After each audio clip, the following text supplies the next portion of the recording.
Во времето на Ное имаше очигледни знаци на распад, но земјата се уште беше богата и убава во даровите на Божјата промисла. Холмите беа крунисани со величествени дрва, кои ги поддржуваа гранките на лозата натоварени со овошје. Обширните, градински равници беа облечени во зеленила и сладки, со мирисот на илјада цветови. Овошјата на земјата беа во голема разновидност и речиси без ограничувања. Дрвјата многу ги надминуваа во големина убавина и совршена пропорција во споредба со било кое, што може да се најде денес. Нивното дрво беше од фина зрнестост и тврда супстанца, блиску до камен и тешко помалку издржливо. Злато, сребро и вредни камења постоја во изобилство. Човечката раса се уште задржуваше многу од својата рана виталност, но поминаа неколку генерации откако Адам имаше пристап до дрвото. Што значеше да се продолжи животот, а постоењето на човекот се уште беше мерено со векови.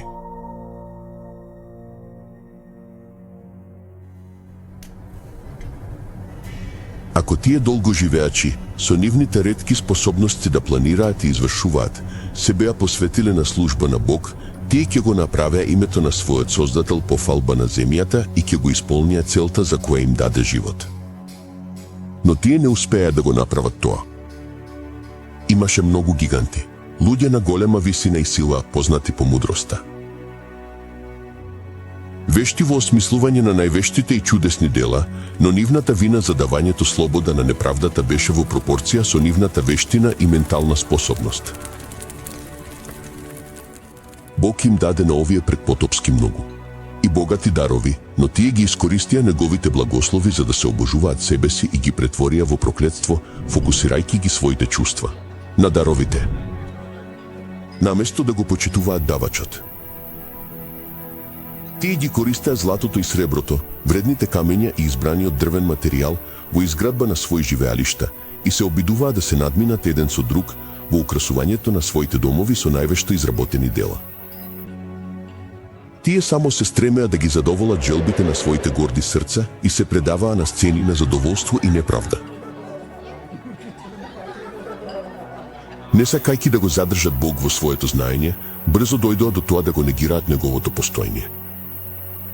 Тие ја обожаваа природата наместо Богот на природата, го величееле човечкиот гений, обожаваа дела на своите раце и им учеа на своите деца да се клањаат на изработени секи. И под сенката на убавите дрва тие поставија олтари на своите идоли. Огромните шуми кои го задржале своето зеленило во текот на целата година биле посветени на обожавањето на лажните богови. Со овие гори беа поврзани убави градини. Нивните долги завојни алеи, покриени со овошни дрва од сите видови, украсени со статуи и опремени со се што може да ги задоволи сетилата. Или да служат на распусните желби на народот и така да ги привлечат да учествуваат во идолопоклонското обожавање. Обожавателите на лажни богови ги облекоа своите божества со човечки атрибути и страсти, и така нивниот стандард на карактер беше деградиран до сличноста на грешната човечка природа. Бог виде дека злото на човекот беше големо на земјата и дека секоја замисла на мислите на неговото срце беше само зло постојано. Земјата исто така беше расипана пред Бог и земјата беше исполнета со насилство. Бог им ги дал на луѓето своите заповеди како правило за живот, но неговото законодавство беше прекршено и секој замислив греф беше резултат на тоа. Злото на луѓето беше отворено и дрско, правдата беше газена во прашината, а криковите на угнетените стигнаа до небото. Светот беше во своето детство. Сепак, неправдата стана толку длабока и распространета што Бог веќе не можеше да ја поднесе. А тој рече, ќе го уништам човекот што го создадов од лицето на земјата. Тој објави дека неговиот дух не ќе се бори секогаш со виновниот род. Ако не престанат да го загадуваат светот со своите гревови и неговите богати богатства, тој би ги избришал од своето создание и би ги уништил работите со кои сакал да ги благослови. Тој ќе ги исчисти животните од полето и растителноста, која обезбедуваше толку обилна залиха на храна и ќе ја трансформираше нивната убавата земја во една огромна сцена на пустош и разорнување.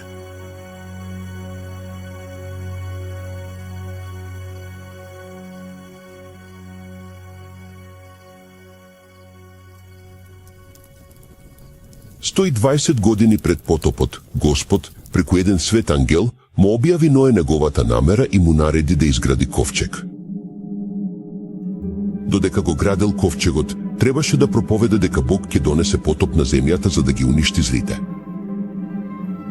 Оние кои ќе ја веруваат пораката и ќе се подготват за тој настан преку покаяние и реформа, треба да најдат прошка и да бидат спасени. Бог му даде на Ное точни димензии на ковчегот и јасни упатства во однос на неговата изградба во секој детал. Човечката мудрост не можела да измисли структура со толкава сила и издржливост. Бог беше дизајнерот, а Ное главниот градител. Имаше 3 спрата и само едни врата, кои беа на страната. Светлината влегуваше од врвот, а различните простории беа така уредени што сите беа осветлени. Материјалот што се користел за изградба на ковчегот бил кипарис или гофер дрво, кое не би било подложно на распаѓање стотици години. Изградбата на оваа огромна структура беше бавен и напорен процес, но самиот ковчег не можеше да издржи на бурата која што се приближуваше кон земјата. Само Бог можеше да ги зачува своите слуги на бурните води. Со вера, Ное, предупреден од Бог за работи кои се уште не се видени, се исполни со страв, подготви ковчег. За спасување на своето семејство, со која осуди светот и стана наследник на правдата, која е преку вера. Додека Ное ја даваше својата предупредувачка порака на светот, неговите дела сведочеа за неговата искреност. Така неговата вера беше усовршена и направена видлива. Тој му даде на светот пример за верување во она што Бог го вели. Се што поседуваше го вложи во ковчегот. Додека ја градел таа огромна бродна суво, мноштва доаѓа од сите страни да го видат чудното видување и да ги слушнат искрените, жарки зборови на единствениот проповедник. Секој удар нанесен на ковчегот беше сведок за народот. Сепак, не се свртеа кон Бог со вистинско покаяние. Не беа подготвени да се откажат од своите гревови. Во времето што помина пред доаѓањето на поплавата, нивната вера беше тестирана и не успеа да ја издржат пробата. Поради преовладувачкото неверие, на крајот се приклучија на своите поранешни соработници во отфрлањето на сериозната порака. Некои беа длабоко убедени и ќе ги слушаја зборовите на предупредување. Но имаше толку многу кои се шегуваа и смеваа, дека и самите учествуваа во истиот дух. Мажите од таа генерација не беа сите, во најполната смисла на терминот идолопоклоници. Многу луѓе се изјаснуваа како обожаватели на Бог. Тие тврдеа дека нивните идоли се представи на божеството и дека преку нив народот може да добие појасна представа за божественото битие. Кога се обидуваа да го представат Бог со материјални објекти, нивните умови беа заслепени за неговата величина и моќ. Тие престанаа да ја разбираат светоста на неговиот карактер или светиот, неизменлив карактер на неговите барања. Како што гревот стана општ, изгледаше с помалку грешен и на крајот прогласија дека божествениот закон повеќе не важи, дека е спротивен на карактерот на Бог да казнува прекршување. И го негираа фактот дека неговите пресуди ќе бидат спроведени на земјата.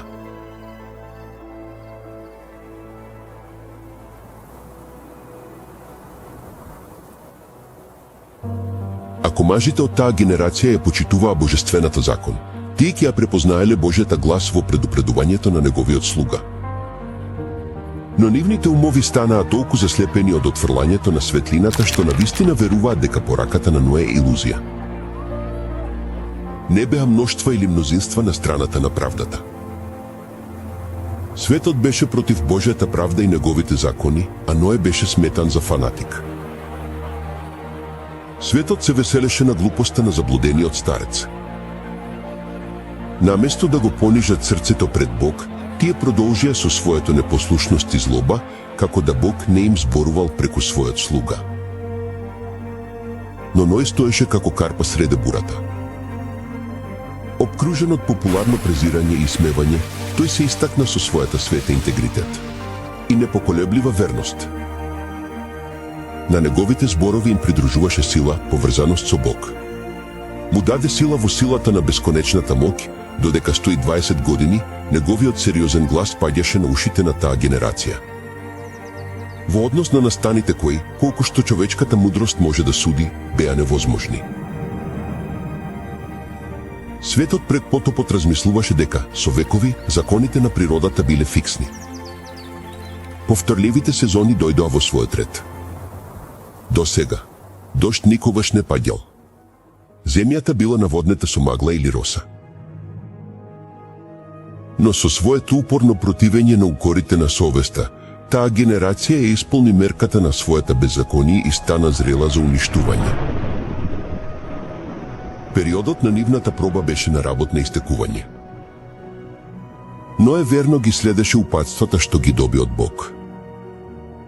Ковчегот беше завршен во секој дел како што Господ нареди и беше наполнет со храна за човекот и животните. И сега слугата на Бог направи својот последен сериозен повик до народот. Со агонија на желба која зборовите не можат да ја изразат, тој ги молеше да побараат заштита. Заштита, додека може да се најде.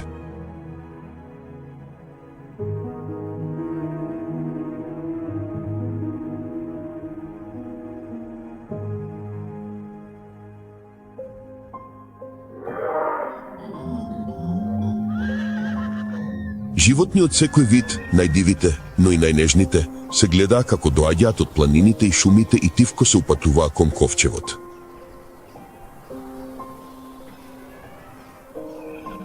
Се слушаше звук како од брз ветер, и ете, птиците се собираа од сите страни, нивниот број го затемнуваше небото и во совршен ред, поминуваа кон ковчегот. Животните ја послушаа Божјата заповед, додека луѓето беа непослушни. Водени од свети ангели, влегуваа по 2 и 2 кај Ное во ковчегот, а чистите животни по 7. Светот гледаше со чудење, некој со страв. Филозофите беа повикани да објаснат за оваа единствена појава, но напразно. Тоа беше мистерија која не можеле да ја разберат. Бог му заповеда на Ное: доаѓај ти и целото твое семејство во ковчегот, зашто тебе те видов праведен пред мене во оваа генерација. Но и овите предупредувања беа одбиени од светот, но неговото влијание и примерот резултираа со благослови за неговото семејство.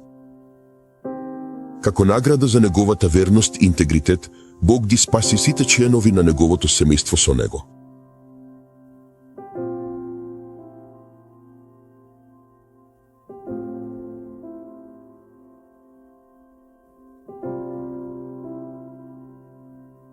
Милоста престана да се моли за виновниот род.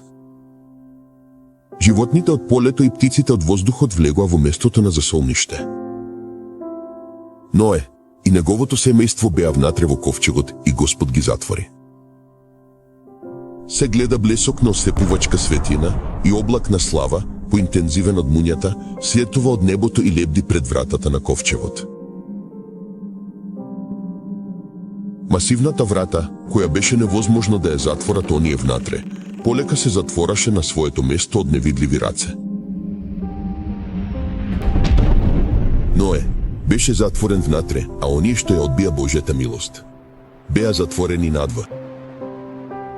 Небесниот печат беше на таа врата. Бог ја затвори и само Бог можеше да ја отвори. За 7 дена откако Ное и неговото семејство влегува во ковчегот, не се појави ниеден знак за приближувачката бура. Но на 8-миот ден темни облаци го покрија небото. Потоа следеше мрморење на гром и блесок на муња. Скоро, големи капки дожд почнаа да паѓаат.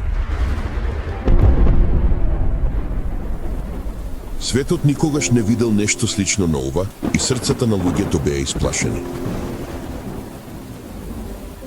Сите, Тајно се прашува дали Ное беше во право и дали светот е осуден на уништување.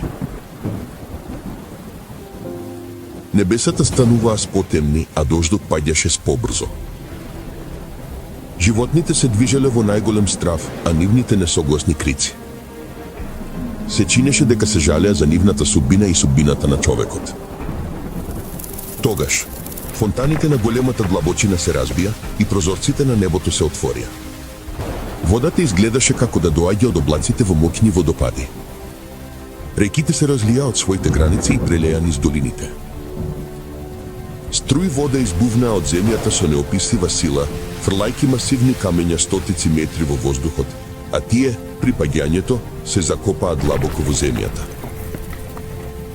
Алтарите на кои биле принесувани човечки жртви беа срушени, а обожавателите беа натерани да треперат пред моќта на живиот Бог и да знаат дека тоа беше нивната корупција и идолопоклонство што ја повикаа нивната пропаст.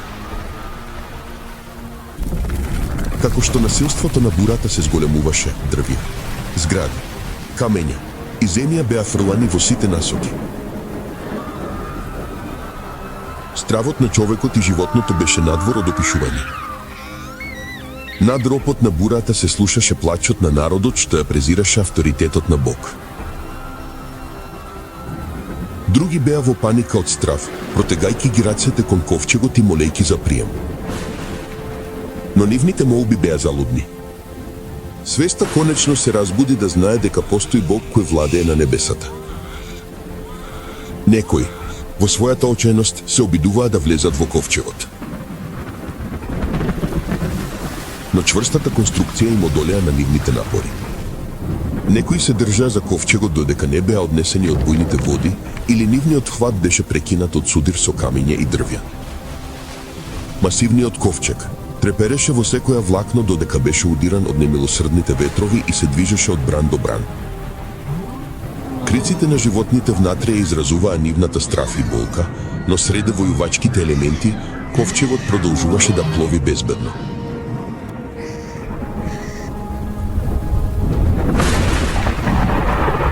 Некои од луѓето ги врзаа своите деца и себе на моќни животни, знаејќи дека тие се упорни во животот и ќе се искачат на највисоките точки, за да избегаат од растечките води.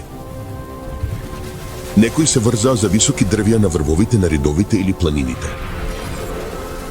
Едно место по друго, кое ветуваше безбедност, беше напуштено.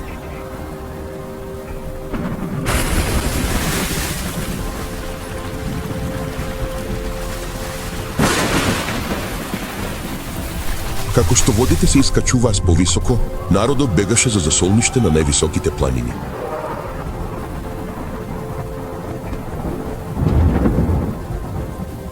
Често, човекот и животното заедно се бореа за еден мета, додека не беа и двајцата однесени. Од највисоките врвови, луѓето гледаа на бескрајниот океан. Солемните предупредувања на Божиот слуга повеќе не изгледаа како тема за исмевање и подсмев.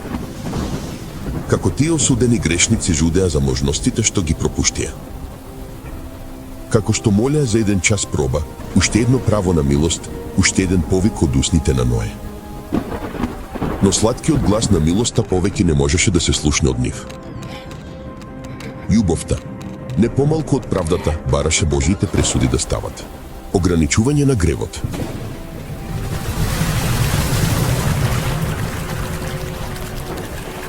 Осветничките води ги зафатија последните засолништа, а оние кои го презираа Бога загинаа во црните длабочини. Со зборот на Бога, светот што тогаш постоеше, бидејќи беше поплавен со вода, загина. Но небесата и земјата, кои сега постојат, со истиот збор, се чуваат за огнот, за денот на судот и пропаста на безбожниците. Доаѓа уште една бура и гревот, и грешниците ќе бидат уништени.